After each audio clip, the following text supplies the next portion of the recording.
And we are live. Welcome to the Redbird Redzone podcast. My name is Will. You can find me on Twitter at Live With That Swing. And my guest, their co-host, why don't you introduce yourself? This is Johnny. You can find me on Twitter as well at BirdGang559. And this week we will be discussing four of the NFL season, where we played the Seattle Seahawks at home. Let's get right into it. All right, so the first drive of the Cardinals Seahawks game was Rosen's first drive as a starter, and everybody was really hyped to see Rosen going into this game, and I think his first drive didn't show a whole lot, but it still showed promise. The main problem he had during the drive, his protection was sort of hot and cold, sort of leaky. He got sacked on third down, and it was a 3-and-out, and not much really happened, but he still showed a lot of poise during that drive, and he still showed promise. Seahawks' first drive, we saw a problem on the other side. They have a run defense. Our run defense at this moment in time is the worst in the NFL. We're ranked 32nd, and I'm starting Matt Breida of all people on my fantasy team this upcoming week. Mike Davis, who not a lot of people know, actually went to USC, which is a team I actually watch college-wise. South Carolina, not Southern Cal. He's a good back, but he's not run 103 yards and get a touchdown on a team that's already got a running quarterback good. He should not have made our defense look shit, He shouldn't be the kind of guy who gets 103 yards and a touchdown on 21 attempts. Like, that's not a good yards per carry by any stretch of the word, but, on the same token, look at DJ. I mean, fuck, man.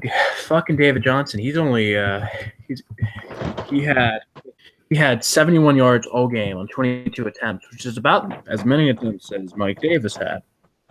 Averaged 3.2 per carry, and his season average right now is 3.3. In a season where everybody and their mother picked him to go number one in fantasy, he's only scored 2 touchdowns, which is why you should never rely on the Cardinals for your fantasy team. He also scored a 20-yard rushing touchdown where Russell Wilson made Antoine Bethea his bitch, man. He fucking blocked the shit out of him. Davis, he rubs it in, flips into the end zone. I get it. It's one of your first starts ever, but you don't have to be a fucking dick about it. Second drive, something clicks in Rosen during the second drive. He starts to light it up some, but only problem is there's another problem.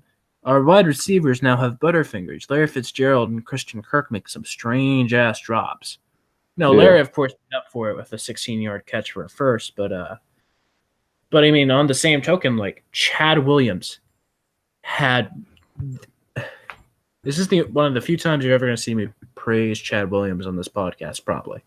Had the most beautiful fucking catch I've ever seen in the end zone. It was almost a touchdown, but they called it back as his feet just weren't in. Absolutely beautiful play. It's one of those plays when you see it in action, you're captivated, man. You're I've never been so captivated by a Cardinals quarterback like I have been with Rosen. I've lived through one Cardinals rookie quarterback prior to this, big name like him, and he was Matt Leinart. He was good for his first season, but then he slumped. I think Rosen has the work ethic and the poise to make himself like a franchise quarterback. The thing I always say about quarterbacks, if they've got a name, you can say their name, you can see them being announced in the Hall of Fame, they're probably your guy. Peyton Manning, that's a name. Joe Montana, that's a name. Josh Rosen, that's a fucking name. I think Joel, to be the best, okay, this is a really low bar to set. Best Cardinals quarterback we've ever drafted. Okay, he's already there. It's only been one game. We're already setting up the ring of honor for him. Just absolutely beautiful pass, beautiful catch. I am so mad that was not a catch. Wasn't like his feet were not in, but I am so mad regardless. After that, we let time expire and Hawks were up 7-0 at the end of the first quarter, which means that we still have only 14 points, first quarter points, right? Yeah. Did we score? Was that Bradford second? Was that first quarter or second quarter? First quarter. I can't remember. Okay. And then after that, second quarter. I mean, Rosen made there was a play where he was, Eric is wide open in the back of the end zone. He goes for Chad motherfucking Williams, and it doesn't work out. And after that, mind you, after that we set up for the. But it's just like, it was a strange play, and I'm not gonna diss Rosen for it because it's like, if you're feeling hot with Chad and Chad gives you that fucking play last, I mean, you're gonna go for Chad. I mean, Kirk had already dropped a ball from his way, but just a very strange choice on Rosen's end. After that, that we eventually stopped him for a field goal, and Janikowski misses it, for everything, it's like he's got a leg that kills, but they call him Seabass for a reason. I think the man's like severely overweight. I refuse to believe that man's on a football team. Holy fuck, he's so bad. I mean, Jesus, man. He's not a great kicker. I mean, he's a good kicker, but he's not like first round pick that year he was drafted good. He just has like the leg strength, but not that. He's Robert Aguayo if Robert Aguayo does right. He was still a dumb pick then. He still is a dumb pick now. Yeah. DJ did all right next drive. Rosen still looked pretty sharp after that. I mean, the entire game. The stat line will never reflect it, but he looked great. Larry made a fucking beautiful diving catch. There was like this really bad defensive pass interference call against the Seahawks that got us the 1st and goal. And it was just, oh my God. After that, DJ ran for a touchdown. And, at that point it was 10-7. After that, the Hawks drive to their own 40, and, Hassan Reddick, of all people, made a beautiful sack. And, so did Chandler Jones, but Hassan Reddick's more important because Hassan Reddick has sucked ass so far. But Reddick did that like first and 10. Chandler did it. It was just beautiful. It was a 4-and-out. That was the final drive of the half. Rosen scrambled for a first down. In the final drive of the half, Rosen scrambled for a first down, and Dawson missed the fire. And I want you to keep in mind as we go on to the second half.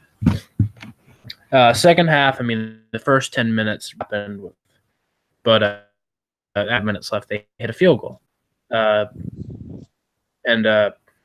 guess nothing of note happened after that for a while. The Seahawks get a drive going, and Dayon has I guess this is like cosmic karma or some shit. But Dayon got called for a defensive pass. Then went with first touchdown, which sucks because it's late in the third quarter, and then they're up 17-10. After that, we had a good drive of Rosen just killing the Seahawks with Ricky Seal. Screen pass to DJ went 30 yards, and that's screen pass is why you give the ball to DJ. Feed him, make him a beautiful fat boy, and he will be. Holy fuck, man! It's taken them this long to realize, hey, David Johnson run and catch. Yeah. So it's so outrageous to think that we've spent games not giving David Johnson the goddamn ball in the passing game. But, he keeps proving time he can handle that. And guess what never happens? We still don't give him the damn ball. I feel like that was David Johnson's longest play of the season, too. Yeah. Fuck, man. But after that, it was a 2nd and 13, and Rosen, he just managed his time here really well. He waited a little, moved in for the pocket. And Chad motherfucking Williams got a touchdown. And I don't think Chad Williams is going to be the guy I hate anymore. I think that now belongs to J.J. Nelson. Fuck you, J.J. You don't belong on the team. But after that, I mean, they had a 3-and-out. And then with 5 minutes left, we get the ball. And we abused the fuck out of them with Ricky and DJ. We just absolutely manslaughter with them.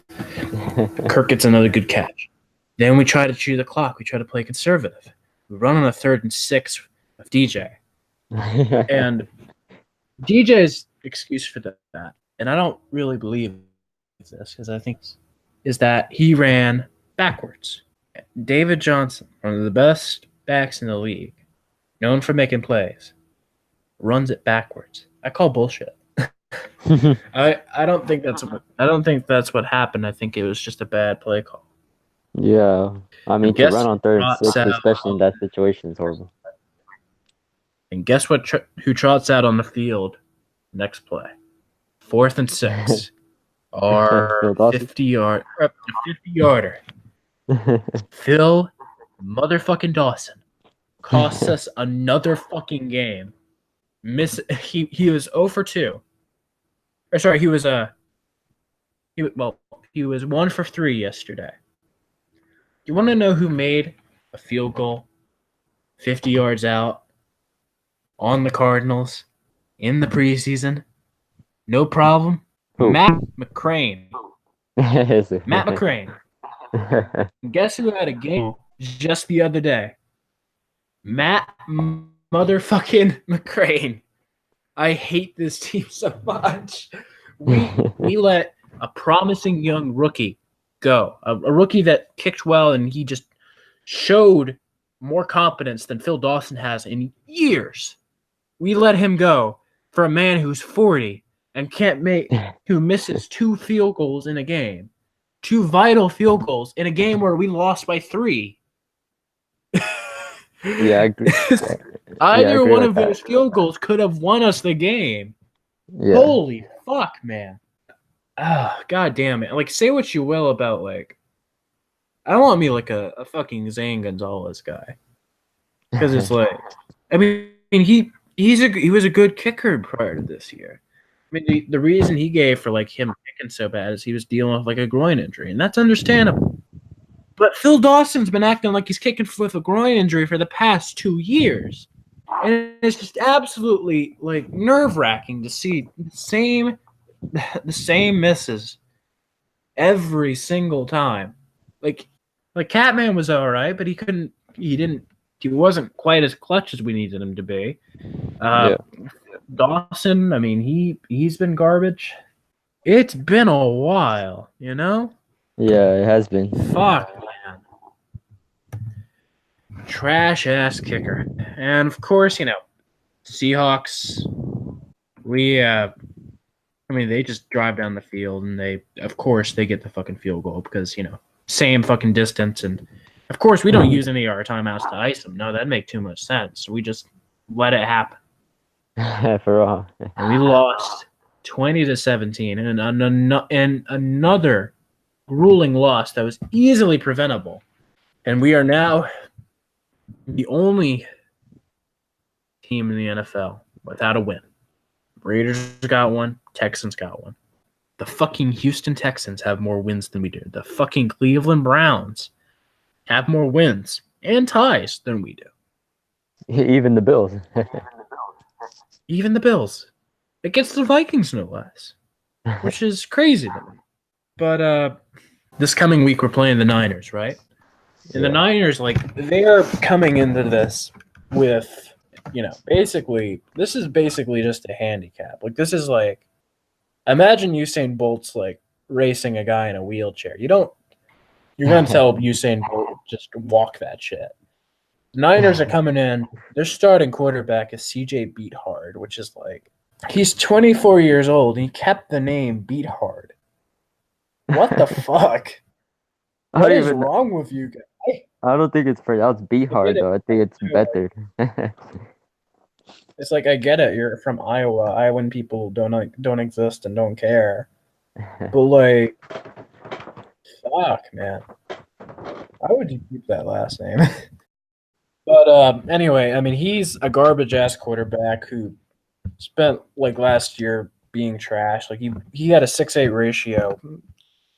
He's had a 6.8 ratio so far his career, touchdown interceptions, which is basically, give this year Sam Bradford a year, and that's probably the stat line. He had 3 rushing touchdowns though, which is strange. Yeah. Good passing yards. I mean, he's got 1,728, and that's in what 8 starts or so. I mean, he is a trash ass quarterback. Yeah. Watch him rip our D to shreds. Yes. He had 3 rushing touchdowns. You're gonna tell me that, like, I don't care who they're like, they're gonna split time. This team is gonna trample us. You're gonna just take it lying down, and it's gonna suck. Let's see. It's also at in Santa Monica. What? No, it's not in San Fran anymore. It's at Levi Stadium. That's in Santa Monica, right? Santa Clara, I think. Santa Clara, same difference. There's so many goddamn Santas. It's like a fucking shika. It's like fucking SantaCon. But it's in Santa Clara, and fuck, man, this isn't gonna be pretty. Yeah, even though this seems like the most winnable game we have, we could easily still lose the game because it's weird. Yeah, we have won 7 straight against the Niners, and I would not be surprised if we fuck this up. Revenge of the Birds is saying this is a golden chance for an upset, and I just don't see it. I don't see this working out. Like, I'm looking at their injury report, and I'm thinking we're still going to find a way to fuck it up. I mean, there's a reason that, like, Matt Breida is my starting quarterback my starting running back on my fantasy team, and that's because I'm ready for us to be trash. Fuck, man. I mean, they couldn't even beat the Chargers last game. The Chargers, they're not even that good this year. I mean, but they still have a lot of talent, though. I said the Chargers still have a lot of talent. I feel like they're still a pretty good team. Yeah, but, it's just they're still not good this year, though. Yeah. Still have a lot of talent, and you can still not be good. Look at that one Redskins team from the 90s. That got this, like, huge ass haul of great free agents. They still go 8-8. I think that's basically what the Chargers are. They're that 8-8 Redskins team from the 90s. And we're going to find a way to lose to them. We're going to be bad enough this year where we're a high draft pick, but we're going to be good enough that it's not going to be the first pick, and it is going to suck. We should might as well tank already. Yeah. So, Houston, right? That one defensive tackle or whatever. The defensive end, the Oliver. Yeah. I don't know. I get sort of Wadsworth vibes from that guy. I haven't even watched any of his tape, but I just like high-end defensive tackles that are not named Calais Campbell's just give me bad feelings, Yeah. Maybe I'm just biased. Let's see. 24/7 Sports has the expert analysis picks for the week. Let's see. CBS Sports saying the Niners are going to win it. Bleacher Report has us winning by 3. ESPN national writers, Josh Weifus has us winning, while Nick Wagner, the Niners reporter, has them winning. This is basically a toss-up. Yeah, it is. This is going to be an ugly game, mind you, but I'm still seeing. Okay, well now I'm seeing a lot more Niners over Cardinals, but still. Let's put in some final score predictions right here. What do you think? I'm thinking, let's see. I'll say 20-17 Cardinals. All right. I think this is going to be a low-scoring affair. I think our offensive line's bad enough that it'll give us problems against the Niners. The Niners' defensive line's not special, but neither Seattle's, and they still ran the gauntlet against us. I'm going to say 14-7 Niners is the final. 14-7? This ain't going to be I am extremely confident in Rosen, but I have no faith in our O-line, and I especially have no faith in our kicker. But there is a bright spot right now. Currently, Rashard Matthews, like former first on the depth chart for the Tennessee Titans from last year. He's working out with the Cardinals this week on Monday. Now, his only other workout is the Cleveland Browns, right? Yeah. So I think we have a fair shot at landing him.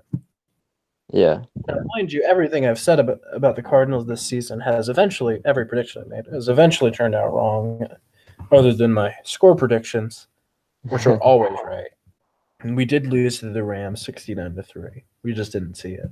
But I mean, I think Rashard Matthews might come our way. And I think I'm jinxing it just by saying that. But he is a quality receiver who was really just like hampered down by a really shitty quarterback last year. Yeah. I have faith in him. If we land him, we're gonna work miracles with him.